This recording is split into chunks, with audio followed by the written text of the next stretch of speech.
Muy buenos días, queridos hermanos. Quisiera compartir en esta mañana algunos pensamientos que son de ayuda para nosotros los creyentes. Quizás podremos pensar que ya hemos llegado al límite de la vida cristiana, ¿no es así? A veces pensamos así, pero vamos a ver 5 deseos que pueden ser algo así como 5 perlas que adornen la vida de cada uno de nosotros, o sin lugar a duda para el crecimiento de cada uno, que queramos realmente tomar para sí estas experiencias de la vida con Cristo. Primero, la esperanza de gloria con el Señor. El Dios que nos ama y el Dios a quien amamos, la Escritura le llama el Dios de esperanza, Romanos 15:13. La esperanza de Dios en la vida cristiana trae al creyente paz y consolación, y las santas Escrituras también relacionan a Dios con estas gracias que vienen del mismo, Dios de paz ahí en Hebreos 13:20, y Dios de consolación en Romanos 15:5. No hay nada más hermoso y que tenga más positivos resultados que vivir en la esperanza de la gloria de Dios. Solo el que tiene a Cristo en su corazón y en su vida puede disfrutar de esta experiencia. Es por ello que el apóstol Pablo dice: es Cristo en vosotros la esperanza de gloria. Colosenses 1:27. Esperanza de gloria con el Señor debe ser nuestra porción diaria y constante motivo de gratitud al Señor. En segundo lugar, tenemos la disciplina en sujeción al Señor. Hay algo que nos gusta mucho, pero sin duda es necesaria. Es algo que el creyente debe aprender y no desestimar en su vida. Esto tiene por objeto el orden en la vida del cristiano, tanto en lo privado como en la vida congregacional. Pero el fin básico que se persigue es la edificación. El apóstol Pablo, en su segunda carta a los Corintios, reitera la expresión en cuanto a la autoridad del Señor para edificación. Allí en 2 Corintios 10, versículo 8, dice: porque aunque me gloríe algo más todavía de nuestra autoridad, la cual el Señor nos dio para edificación y no para vuestra destrucción, no me avergonzaré. Y en el capítulo 13, versículo 8, versículo 10 dice: por esto os escribo, estando persuadido que aunque estando ausente, para no usar de severidad cuando esté presente conforme a la autoridad que el Señor me ha dado para edificación y no para destrucción. Es decir, el crecimiento y desarrollo de la vida nueva nacida de Dios, dice la palabra: el Señor al que ama disciplina. Si soportáis la disciplina, Dios os trata como a hijos, Hebreos 12:6. Lo ideal de esto es la autodisciplina. Dice un salmo: bienaventurado el hombre que teme al Señor, Salmo 112:1. Y un proverbio dice: el temor es el principio de la sabiduría, capítulo 9, versículo 10 de Proverbios. Sabio es entonces el joven o el creyente que vive su vida en sujeción a su Señor, con un santo temor reverencial y teniendo presente el proverbio: el que tiene en poco la disciplina menosprecia su alma, capítulo 15, versículo 32. Y en otro dice: escucha el consejo y recibe la corrección para que seas sabio en tu vejez, Salmo 19:20, Proverbio 19:20. Disciplina es sujeción al Señor, y esta mostrará que amamos la sabiduría, capítulo 12 de Proverbio, versículo 1. En tercer lugar, tenemos la imitación de la persona del Señor. Hay una senda, un camino que tiene las marcas de los pies de Cristo, el distintivo de su vida, y este es el sendero que el creyente debe transitar. No siempre va a ser una senda florida.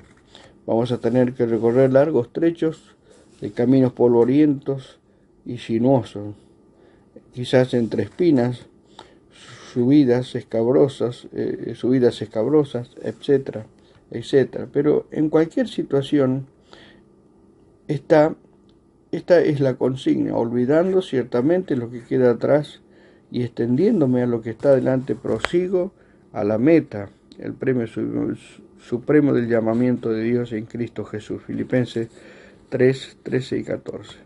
Él siempre va adelante y su invitación es: venid en pos de mí. Mateo 4, 19.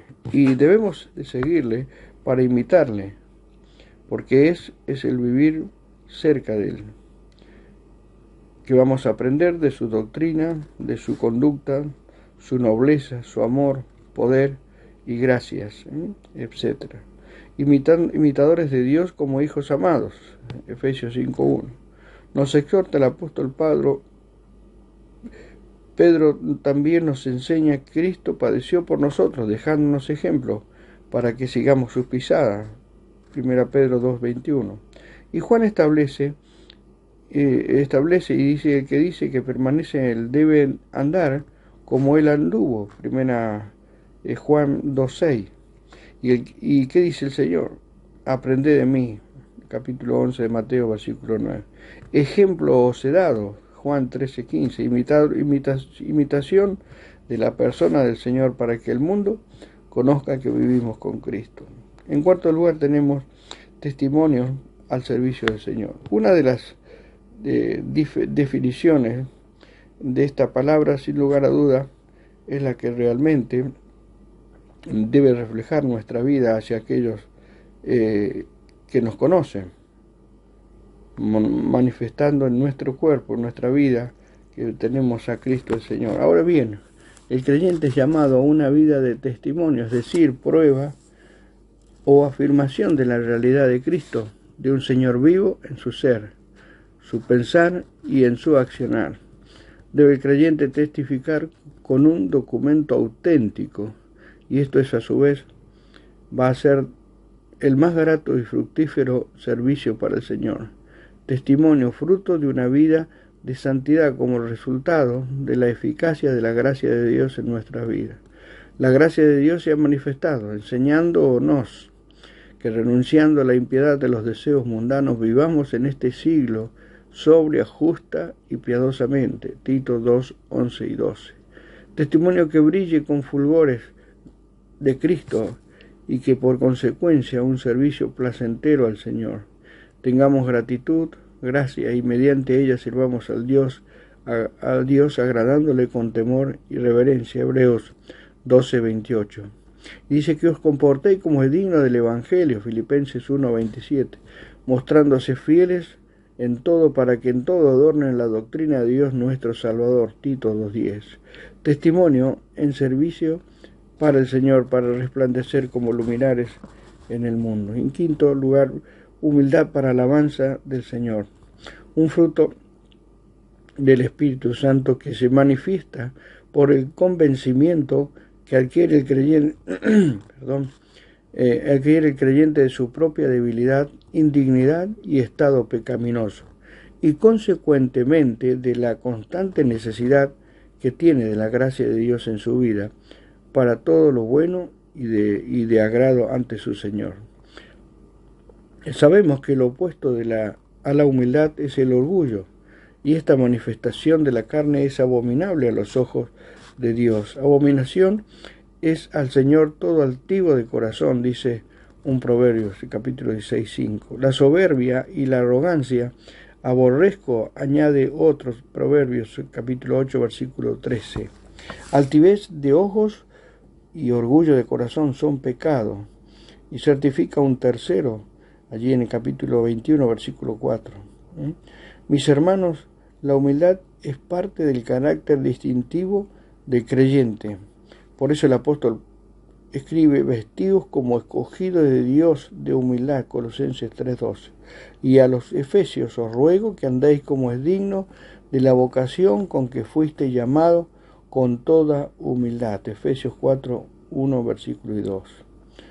Y Santiago y Pedro citan las palabras del Proverbio 3:34. Dios resiste a los soberbios y da gracia a los humildes.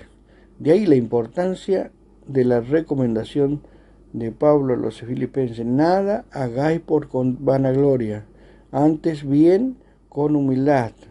Y no podemos escapar al atractivo de la palabra del Señor, que dice: aprended de mí, que soy manso y humilde de corazón, allí en Mateo 11:29. Humildad para alabanza del Señor, para que toda la gloria sea a su santo nombre. Que el Señor nos bendiga y que podamos realmente aplicar estas perlas preciosas para nuestra vida. Esperanza de gloria con el Señor, la disciplina en sujeción con el Señor, imitación de la persona del Señor, testimonio en servicio para el Señor y una humildad para alabanza del Señor. Que el Señor nos bendiga, queridos hermanos, y que cada día que escuchamos su palabra o meditamos en ella, nos ayude a crecer cada día más en la gracia y en el conocimiento del Señor para cada uno de nuestras vidas, que es lo que el Señor desea para cada uno de nosotros.